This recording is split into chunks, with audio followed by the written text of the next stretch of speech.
തീർച്ചയായിട്ടും ഒരു സംശയമില്ല. അപ്പോൾ എന്താണ് അദ്ദേഹത്തിന് അവകാശവാദം ഉന്നയിക്കാനുള്ളത്? ഈ പറഞ്ഞ അവകാശവാദങ്ങൾക്കൊന്നും ഒരു ആധികാരികതയില്ല. ഞാൻ പറഞ്ഞല്ലോ, കേരളത്തിലെ എല്ലാ മാധ്യമങ്ങളിലും ഒന്നാമത്തെ പേജിൽ ഓരോ വർഷവും 1,00,000 സംരംഭം തുടങ്ങി ഈ സർക്കാർ എന്ന് അവകാശപ്പെടുമ്പോൾ അതെന്താണെന്ന് പുറത്ത് പറയാനുള്ളൊരു ധൈര്യം അദ്ദേഹം കാണിക്കേണ്ടത്. എവിടെയാണ് ഈ 1,00,000 സംരംഭം ഉള്ളത്? ഞങ്ങൾ വിവരാവകാശപ്രകാരം ചോദിച്ചിട്ട് അതിന് മറുപടി പോലും തന്നില്ല. കേരളത്തിലെ ചില മാധ്യമങ്ങൾ ചോദിച്ചിരുന്നു, അവർക്ക് മറുപടി കൊടുത്തില്ല. ഞങ്ങളുടെ സോഴ്സ് ഉപയോഗിച്ച് അന്വേഷിച്ച് കണ്ടെത്തിയ സ്ഥാപനങ്ങൾ തന്നെ എത്രയോ വർഷമായി, നിങ്ങൾക്കും അന്വേഷിക്കാവുന്നതാണ്, എത്രയോ വർഷങ്ങളായി കേരളത്തിൽ പ്രവർത്തിച്ചുകൊണ്ടിരിക്കുന്ന സ്ഥാപനങ്ങൾ ലൈസൻസ് പുതുക്കാൻ വേണ്ടി ഒരു പഞ്ചായത്തിലോ മുനിസിപ്പാലിറ്റിയിലോ അപേക്ഷ കൊടുത്താൽ ആ വന്ന അപേക്ഷകൾ മുഴുവനും ഈ ഗവൺമെൻറ് വന്നതിന് ശേഷം അവരുടെ ശ്രമഫലമായി തുടങ്ങിയതാണ് എന്ന് പറയുന്നത് കാപട്യമല്ലേ? അത് വസ്തുതകൾക്ക് നിരക്കുന്നതാണോ? രണ്ടാമത്തെ കാര്യം ഞാൻ പറഞ്ഞു, കേരളത്തിൽ നിന്നാണ് സ്കാനിങ് മെഷീൻ ഉണ്ടാക്കുന്നതെന്ന് പറയുന്നത് ആരുടെയൊക്കെ മുമ്പിൽ വെച്ചാണ്? ഒരു വ്യവസായ മന്ത്രിക്ക് അങ്ങനെ പറയാൻ ഉണ്ടാകുന്ന ഒരു തൊലിക്കെട്ടിയെക്കുറിച്ച് എന്തുകൊണ്ടാണ് കേരളം ചർച്ച ചെയ്യാത്തത്? കേരളത്തിൽ അങ്ങനെ ഉൽപ്പാദിപ്പിക്കുന്നുണ്ടോ? എവിടെ വെച്ചിട്ടാണ് സ്കാനിങ് മെഷീൻ ഉണ്ടാക്കുന്നത്?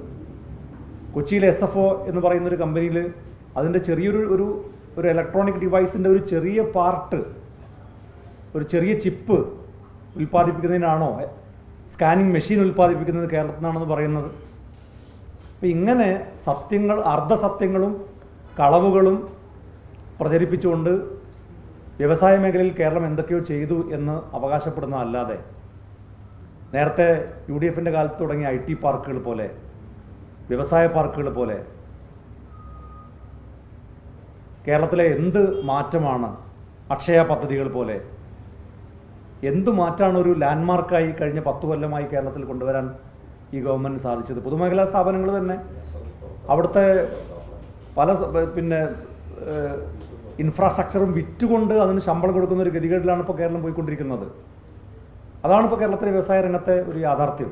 ആ യാഥാർത്ഥ്യം മറച്ചു വെച്ചുകൊണ്ടാണ് ഇത്തരത്തിലുള്ള കപടമായ വാഗ്ദാനങ്ങളും അതുപോലെ തന്നെ അവകാശവാദങ്ങളും നൽകി ഈ സർക്കാർ മുന്നോട്ട് പോകുന്നത്. ഇതെല്ലാ മേഖലയിലും കണ്ടുകൊണ്ടിരിക്കുന്നതാണ്. ആരോഗ്യരംഗത്ത് ഓരോ ദിവസവും പുറത്തു വരുന്ന വാർത്തകൾ എന്താണ്? മെഡിക്കൽ നെഗ്ലിജൻസ് നിരന്തരമായി ആവർത്തിക്കുന്നു. 1-2 സംഭവമാണെങ്കിൽ ഒറ്റപ്പെട്ട സംഭവമാണ് എന്ന് വിചാരിക്കാം. ഇത് ചോദിക്കാനും പറയാനും നാഥനില്ലാത്ത ഒരു ആരോഗ്യവകുപ്പായി, അതിന് തലപ്പത്തിരിക്കുന്ന ആരോഗ്യമന്ത്രിയായി കേരളം ഭരിക്കുന്ന സർക്കാരും അതിൻ്റെ മന്ത്രിയൊക്കെ മാറുന്ന കാഴ്ചയാണ് ആരോഗ്യ മേഖലയിൽ കാണുന്നത്. ടൂറിസം മേഖലയിൽ ഇപ്പോൾ കോവിഡിന് ശേഷം ടൂറിസം രംഗത്ത് വലിയ മാറ്റം ഉണ്ടായിട്ടുണ്ട്. ആളുകളൊക്കെ യാത്ര ചെയ്യുന്നത് കൂടുതൽ ശീലമാക്കിയിട്ടുണ്ട്.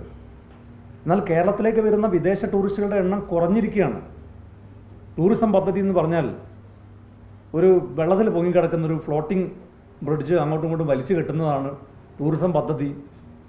അല്ലെങ്കിൽ ഒരു ഗ്ലാസ് ബ്രിഡ്ജ് അങ്ങോട്ടും ഇങ്ങോട്ടും വലിച്ചു കെട്ടി ഒരു കാലിൻ്റെ മുകളിൽ തൂക്കുന്നതാണ് ടൂറിസം പദ്ധതി എന്നാണ് ടൂറിസം മന്ത്രി വിചാരിക്കുന്നത്.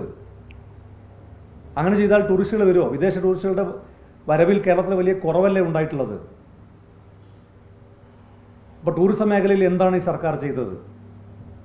അങ്ങനെ ഏത് വകുപ്പെടുത്ത് പരിശോധിച്ചാലും, ഇനി വിദ്യാഭ്യാസ മേഖലയിൽ ഒരു പുതിയ സർവകലാശാല തുടങ്ങാൻ കഴിഞ്ഞോ ഈ 10 കൊല്ലത്തിനിടയിൽ കേരളത്തിൽ? ലോകത്ത് എന്തെല്ലാം മാറ്റങ്ങൾ ഉണ്ടായിട്ടുണ്ട്.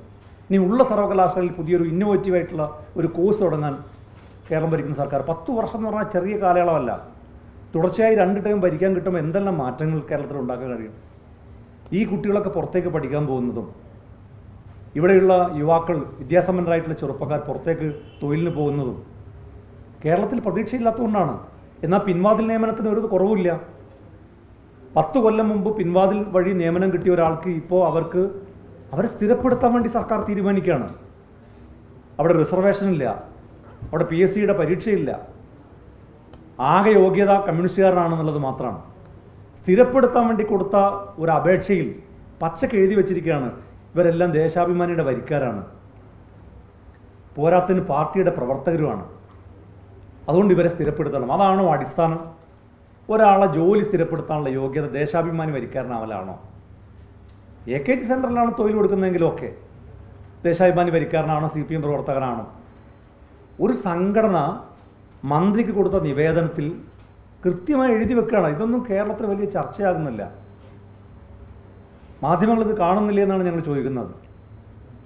ഇത് മാത്രമാണ് കഴിഞ്ഞ 10 കൊല്ലമായിട്ട് കേരളത്തിൽ നടക്കുന്നത്.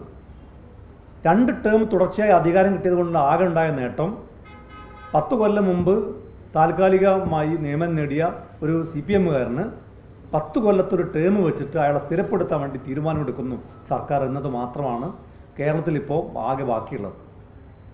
LDF ഭരണത്തിൻ്റെ 10 വർഷത്തെ ബാക്കി പത്രം എന്ന് പറയുന്നത് ഇത് മാത്രമാണ്.